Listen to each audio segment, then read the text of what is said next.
നിലവിലിപ്പം ഈ കുഞ്ഞാലിക്കുട്ടി സാഹിബ് പറഞ്ഞൊരു കാര്യം എന്ന് വെച്ചാൽ പാർട്ടി ആയിട്ട് അത്തരം കാര്യങ്ങളിൽ ഇത്തരത്തിലൊരു വർഗീയ വിഭജനത്തിന് സംഘപരിവാർ സംഘടനകൾ കാര്യമായി ശ്രമിച്ചുകൊണ്ടിരിക്കെ സ്വയം പാർട്ടിയായിട്ട് അത്തരത്തിലുള്ള ആളുകൾ അത് വെറുതെ പ്രസ്താവനകൾക്ക് പോകേണ്ടതില്ല എന്നാണ്.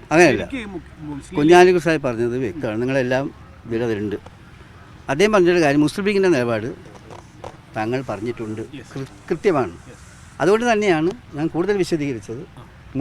തങ്ങൾ ഒരിക്കലും ഇത് വഖഫ് ഭൂമിയല്ല, വഖഫ് പറഞ്ഞിട്ടില്ല, ദാറ്റ്സ് ക്ലോസ്ഡ്.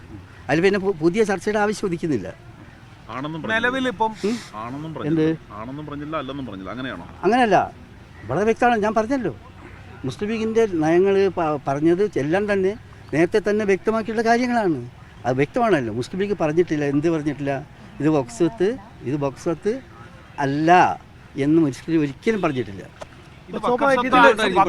ആണെന്ന് അംഗീകരിച്ചുകൊണ്ട് തന്നെ അവിടെയുള്ള ആളുകൾക്ക് എന്ത് ചെയ്യാൻ പറ്റും എന്നുള്ളതാണ് മുസ്ലിം ലീഗിന്റെ നിലപാട്. അത് തീർച്ചയായിട്ടും അത് ഞങ്ങൾ പറഞ്ഞിട്ടുണ്ട്. വളരെ ശരിയായ ചോദ്യമാണ്. കാരണം വെച്ചാൽ അവരുടെ മാനുഷിക പ്രശ്നങ്ങളുണ്ട്.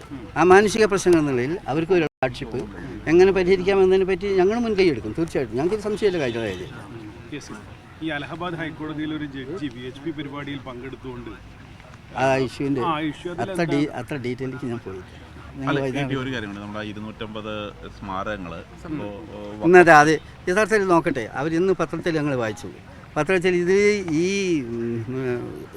പ്രതീകങ്ങൾ, ഈ മോണുമെൻറ്റ്സ് പ്രത്യേകിച്ച് ഈ വഖഫ് ബോർഡ് കൈവശപ്പെടുത്തി എന്നുള്ള രജിസ്റ്റർ ചെയ്തു എന്നുള്ള സ്വഭാവത്തെയാണ് അത് പറഞ്ഞിട്ടത്. നോക്കട്ടെ, മെറിറ്റ് നോക്കണം. അതായത് ഈ ആർക്കിയോളജിക്കൽ സർവേൻ്റെ കാര്യങ്ങൾ പല ഘട്ടങ്ങളിലും വിവാദമായിട്ടുണ്ട്. നിങ്ങൾക്ക് എല്ലാവർക്കും അറിയാവുന്ന കാര്യമാണ്. എത്രയോ കാലമായിട്ട് അവിടെ പ്രാർത്ഥിച്ചുകൊണ്ടിരുന്ന അതുപോലുള്ള സംഗതികൾ അത് പുരാവസ്തുവിൻ്റേതാണ് എന്നുള്ള അവകാശവാദം നമ്മുടെ ഡൽഹിയിൽ തന്നെ ധാരാളമുണ്ട്. അങ്ങനെ ഒരുപാട് വിവാദങ്ങൾ അവർ നേരത്തെ ഉണ്ടാക്കിയിട്ടുണ്ട്. അതിൻ്റെ ഭാഗമായിട്ടാണ് ഞാൻ വിചാരിക്കുന്നു. അതിന് മെറിറ്റ് ഒന്നുകൂടി പഠിച്ചു.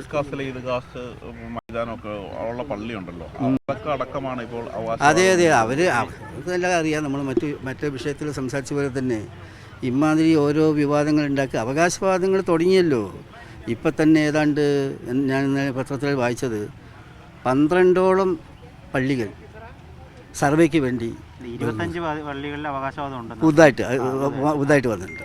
അപ്പോൾ അത് വളരെ അനാരോഗ്യകരമായിട്ടുള്ള ഒരു പ്രവണതയാണ്. കാരണം ഇതിൻ്റെയൊക്കെ കാര്യം ഞങ്ങൾ നേരത്തെ നിങ്ങളോട് പത്രക്കാർ മുഖേന ഷെയർ ചെയ്ത സംഗതി ആയതുകൊണ്ട് ഞാൻ ആവർത്തിച്ച് പറയുന്നില്ല.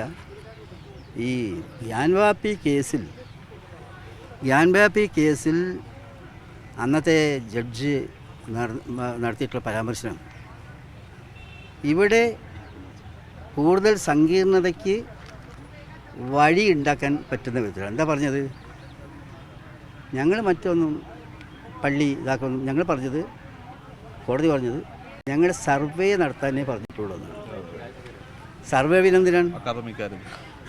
സർവേ പിന്നെ ബൈൻഡ് ചെയ്ത് വെക്കാനുള്ളതാണോ? സർവേ എന്ന് പറഞ്ഞാൽ ഇങ്ങനെ സർവേ ഉണ്ടാക്കുക, അതിൽ കൃത്രിമത്വം കാണിക്കുക, തങ്ങളുടേതാക്കി മാറ്റുക, എന്നിട്ട് അതിൻ്റെ പുറത്ത് ഉണ്ടാക്കുക. എങ്ങനെയാണോ ബാബരി മസ്ജിദിനെ ഈ രാജ്യത്ത് വലിയ അപകടകരമായൊരു സ്ഥിതിയാക്കി വളർത്തിയെടുത്തത്, അതേ സ്വഭാവത്തിലേക്ക് അതിനെ വളർത്തിയെടുക്കുന്നതിന് വേണ്ടിയിട്ടുള്ള ഒരു സാഹചര്യം ഉണ്ടാക്കിയെടുക്കുകയാണ് BJP ചെയ്തുകൊണ്ടിരിക്കുന്നത്. ഇപ്പോൾ JPC ഒന്നുകൂടി കാലാവധി നീട്ടിക്കൊടുത്തല്ലോ. ലീഗ് സംഘം ഇനിയും കാണുന്നുണ്ടോ JPC-യുമായിട്ട് ചർച്ചകൾ വഖഫുമായി ബന്ധപ്പെട്ട്? ഞങ്ങൾ വളരെ ബെസ്റ്റ് ഡോക്യുമെൻ്റാണ് ഞങ്ങൾ ചെയ്തത്. എല്ലാം ഞങ്ങൾ ഈ എല്ലാ വശങ്ങളും അത് കാണിച്ചിട്ടുണ്ട്. ഒരു കാര്യം ചോദിച്ചിട്ട്, ഇപ്പോൾ മുസ്ലിം ലീഗ് നിയമസഭയിൽ മജീദ് വളരെ വ്യക്തമായിട്ട് മുനമ്പം വഖഫ് ഭൂമിയാണ്, വഖഫ് വിഷയത്തിൽ വളരെ വ്യക്തമായി പറഞ്ഞു. അതിനുശേഷം ഇപ്പോൾ മുനമ്പത്തെ പ്രശ്നം പരിഹരിക്കണമെങ്കിൽ മുനമ്പം അത് വഖഫ് ഭൂമി എന്ന് അംഗീകരിച്ചിട്ട് പരിഹരിക്കുന്ന സാധ്യതകളുണ്ടോ? അംഗീകരിച്ചുകൊണ്ട് തന്നെ അല്ല, അത് പറഞ്ഞല്ലോ, വഖഫ് ഭൂമിയായിട്ട് അംഗീകരിക്കണമല്ലോ. എന്നിട്ട് മാനുഷിക പ്രശ്നം എന്നുള്ളതിൽ മറ്റു പ്രശ്നം നോക്കി ക്ലിയറാണ്.